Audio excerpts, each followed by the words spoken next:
Right down nature of roots. पहले आप इसको अंडरस्टैंड करो कि ये नेचर ऑफ रूट्स क्या होता है, रूट्स क्या होता है और इसका नेचर हम कैसे फाइंड करते हैं।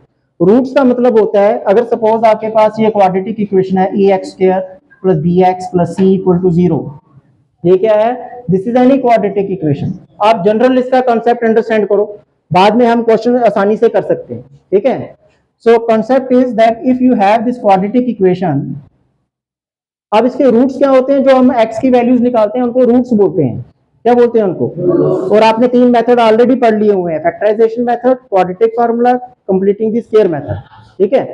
तो जो इसके रूट्स निकलते हैं, दैट मींस जो एक्स की वैल्यूज निकलती हैं, x1 और x2, दो ही वैल्यूज निकलती है ना क्वाड्रेटिक इक्वेशन, क्योंकि इसकी डिग्री 2 है तो इसके दो ही रूट्स होंगे।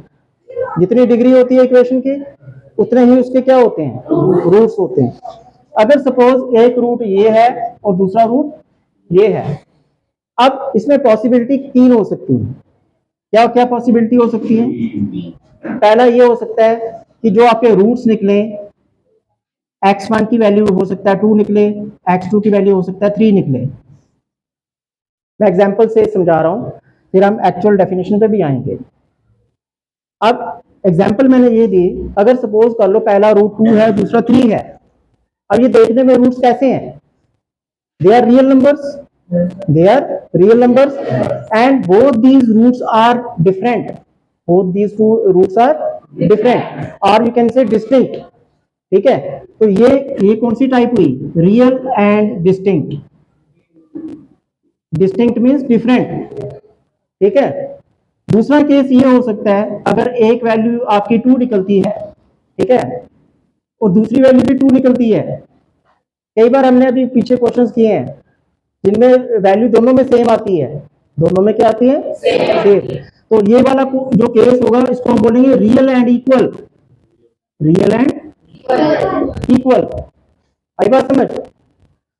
और जो तीसरा केस बचता है वो आपके सिलेबस में नहीं है, लेकिन फिर भी मैं आपको बता देता हूं, उसमें कुछ नहीं करना है आपने, उसमें कोई भी रियल रूट एग्जिस्ट नहीं करता है, कोई भी real root, no real root, उसको क्या बोलते हैं हम, नो रियल रूट्स।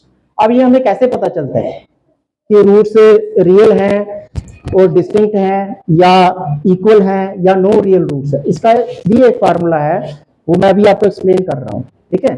देखो यहाँ अभी हमें कैसे पता चलेगा कि ये 3 केसेस आ रहे हैं। लुक हियर, केस 1,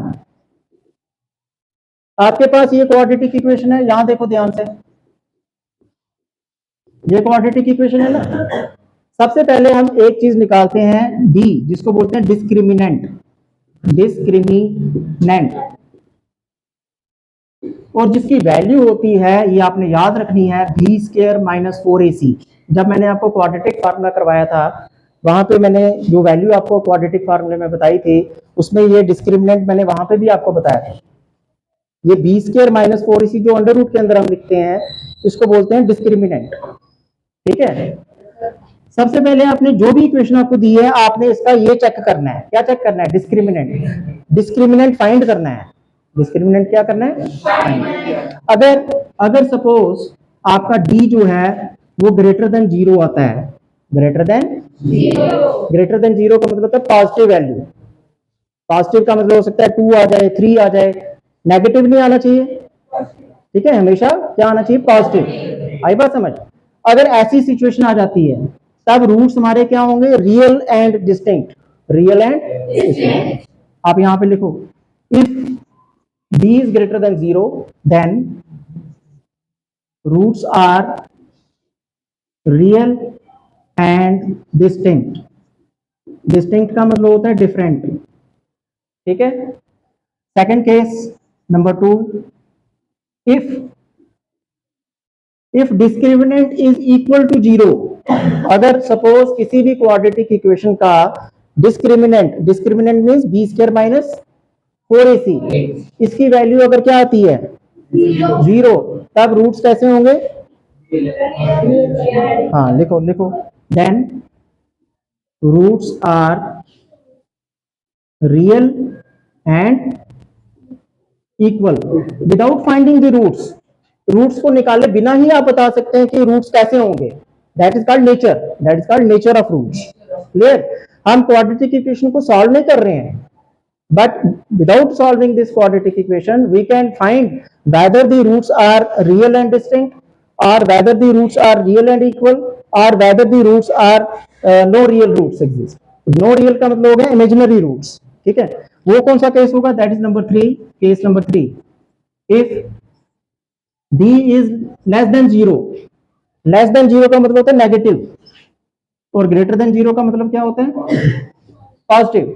सपोज कर लो अगर आपके पास कोई क्वाड्रेटिक इक्वेशन है, उसका आप डिस्क्रिमिनेंट जब फाइंड करते हो, उसकी वैल्यू अगर आ जाती है सपोज -3, क्या आ जाती है? -3। तो माइनस का साइन लग गया ना, तो इसका मतलब ये क्या हुआ?